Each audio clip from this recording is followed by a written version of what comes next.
Pozdrav, ljudi.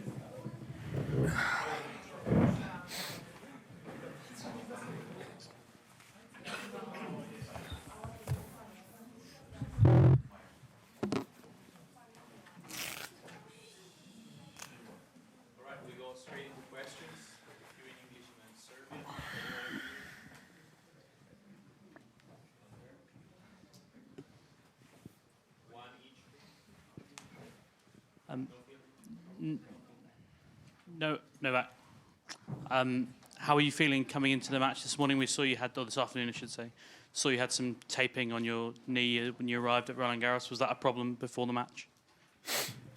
Well, for the last couple of weeks, I've had, I would say, slight discomfort. I would call it that way in the right knee, but I haven't had an injury that would be concerning me at all. I was playing a few tournaments with it and no issues until today. Of course, late finish from a few nights ago didn't help the sleeping and the biorhythm and recovery, but I actually, felt great coming into the match, as good as I could be under the circumstances, and played really well first set. And then in the third game of the second set, I slipped, one of the many times that I slipped and fell today, and that affected the knee. And then I started feeling the pain and asked for the physio treatment and the medical timeout, and try to take care of it. And it did disrupt me definitely in play for two sets and a half. I didn't want to stay in the rally too long. Every time he would make sudden drop shots or change directions, and I would not be feeling comfortable to do the running. And at one point I didn't know, to be honest, whether I should continue or not. What's happening? I got the medications, and then after the third set was done, I asked for more medications, and I got them. And that was the maximum dose that kicked in, as I heard now from doctor, after 30 to 45 minutes, which was just about the time, kind of end of the fourth, when things started to really improve for me. I started to feel less limitations in my movement, and basically the whole fifth set was almost without any pain, which is great, But then the effect of the medications will not last for too long, so I'll see. I guess we'll do some more screening and tests and checkups tomorrow as well. We've done some with doctor right now after the match. Some positive news, but also some maybe concerns. So let's see tomorrow. I can't tell you more about it at the moment. I'm glad that I was able to play fifth set and last 3-4 games of the fourth without feeling that pain that I felt for 2.5 sets. But yeah, you never know what will happen tomorrow.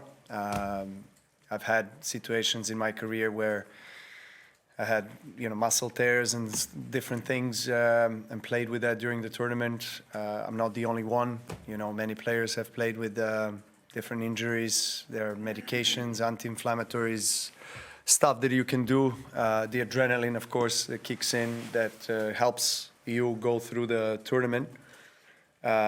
Sometimes there's a match or two, sometimes the entire tournament. But the good thing about the slam is that you have a day between that will allow, hopefully, the healing process to happen more efficiently for me. That's it. I don't know what will happen, tomorrow or after tomorrow, if I'll be able to step out on the court and play. I hope so.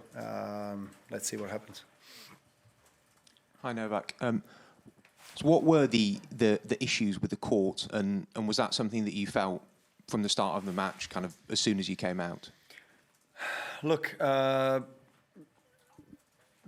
conditions or the kind of weather circumstances we had this year are quite unusual. You know, we had lots of rain, very damp, you know, muddy, really heavy conditions on the court that affects the court, affects, you know, the humidity and everything that affects the surface that is a live surface, you know, as grass, you know. But on grass you can't do much. On hard court, it is as it is, but clay is the surface that you can somehow affect, you know, with some grounds work and grounds care. And when it comes to the quality of the clay courts, Roland Garros is by far the best in the world. There is no doubt. I know grounds people for many years and have had great relationship with them, and actually talked with one of them today when I was warming up on the center court a few hours before my match, about, you know, sweeping the court, you know, every whatever second, third changeover, you know, just giving it a little bit of an extra care, because I felt that today, with sun coming out, thankfully, after long days of rain, it has affected the court. It has affected particularly the upper layers of the clay. I don't know what exactly they've done. It seems like that some of the clay was removed, and so there was very little, almost no clay on the court today. And because of the drier conditions and sun and warmer conditions, it affects the clay in such way that you know, it becomes very slippery. So the injury that I had today with the knee happened exactly because of that, because I slipped and I slide a lot. I mean, everyone slides on clay, but I slipped way too many times. That is quite unusual, you know. Of course, I do, because I have an aggressive kind of movement, dynamic change of directions, and it's normal for me. I've, you know, slipped and fell on the clay many times in my life, and on grass as well. But you know, this was just too many times, you know, today. And I've had a conversation with the chair umpire where I just asked, you know, would it be possible to sweep the court? You know, I understand not every changeover, but every second, every third changeover, you know, not to wait for a set to finish, but to have a, you know, just slightly more frequent care of the court. She said she'll check, and she spoke to the grounds people or supervisor to grounds people, and the answer was no.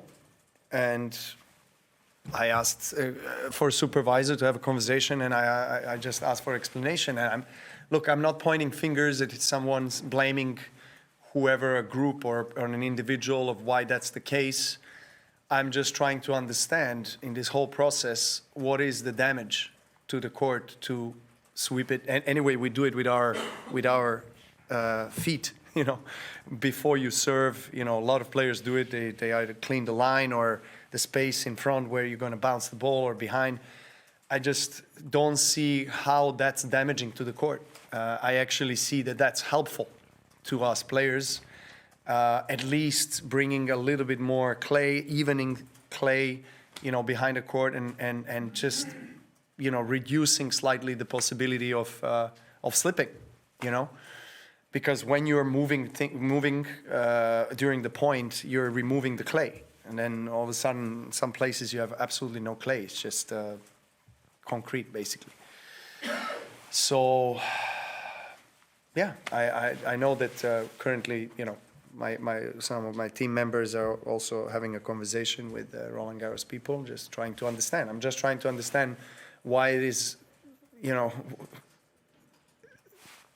so complicating to do that, and why it is that the answer is constantly no. I don't get it. And we cannot treat these conditions as common conditions. They're not common. You know, we had rain, we had really bad weather for days, even a week. And so that has affected the court itself. And so, you know, I'm sure that the grounds people have their hands full, and I know they're working very hard. I mean, I'm not, you know, saying that they are doing it the wrong way. Absolutely not. But, you know, they're doing their best. But I'm just trying to understand, you know, if a player is feeling a certain way, and then, you know, what else do we need to wait for that to happen? You know, I mean, today I injured myself. Yes, I survived. I won the match. Great. But will I be able to play next one? I don't know. I don't know the severity of the injury, but could have this injury be prevented? Possibly, if, you know, if there was just a little bit more of a frequent care of the court during the set. That's basically all I asked for.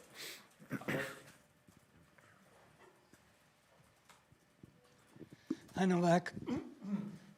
Can you pinpoint when the thought occurred to you you might need to stop, and how long that lasted, and why did you keep playing? Well, right away. I mean, literally when I had that moment of when injury occurred, I had some physio and medical timeout, and the very next game I saw that it's, you know, the care did not help so much. Of the I mean, physio did his best, of course, but, you know, in that moment, maybe you can't solve it. You can maybe help maintain it to a certain level where you're going to allow me to play, which is what Alejandro physio from ATP did, and I thank him for that. But I saw that I was not able to do the 100%. I was not able to change directions the way I wanted. I was not able to run on many of the drop shots he played, and he saw it. You know, Francisco saw it, and so he played a lot of drop shots where most of them I just looked at, and that's it, didn't move. Look, I know it's also for him, it's not easy to play against somebody that, you know, is not really moving at his best for 2 sets, and all of a sudden then he starts moving great and playing great. So, you know, of course I understand that that's not a perfect, ideal situation for him. But for me, what happened is what I told you before. I can repeat it again. The reason why I continued is because I really, you know, wanted to see whether an extra anti-inflammatories and medications that I'm going to take are going to kick in and actually help me, you know, reduce some of the limitations, which is what happened. You know, after the 3rd set was done, I asked for doctor to come and give me something extra, and he said, okay, this is it, you know, that's all I can give you right now, and I can't give you more. And it was enough. After 45 minutes it kicked in, and it was enough to enable me to play my best at the end of the match. Time for 2 more here.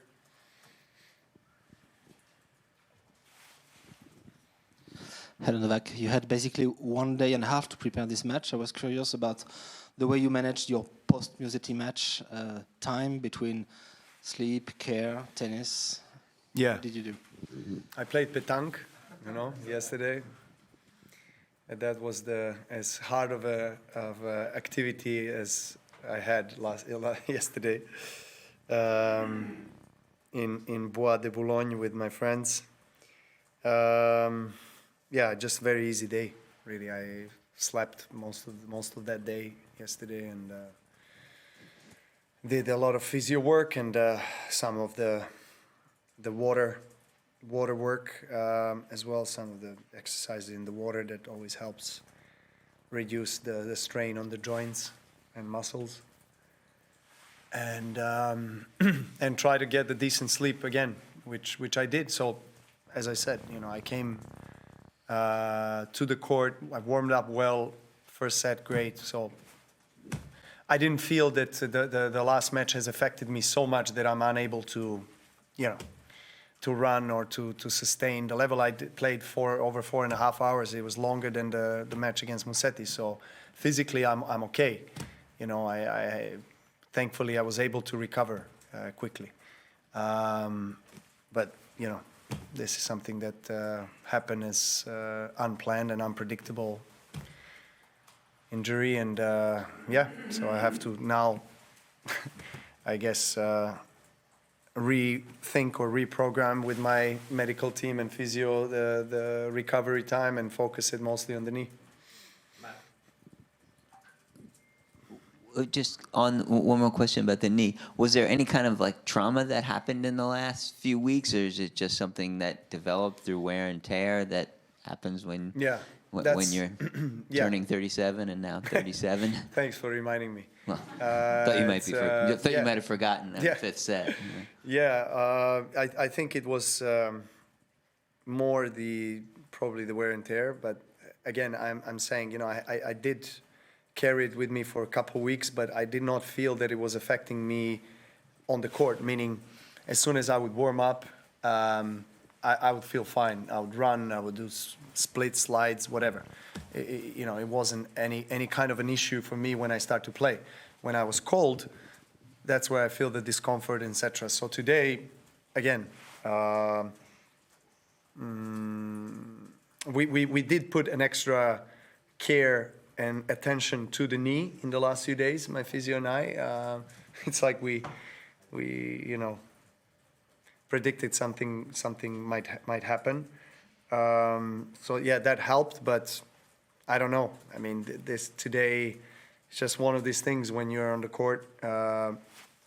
You slip, you do a bad move, you're in an unstable, unbalanced position, and I guess that's probably a weaker part of my body that has had some few weeks of history, I guess, that reacted, you know, and that's all I know for now.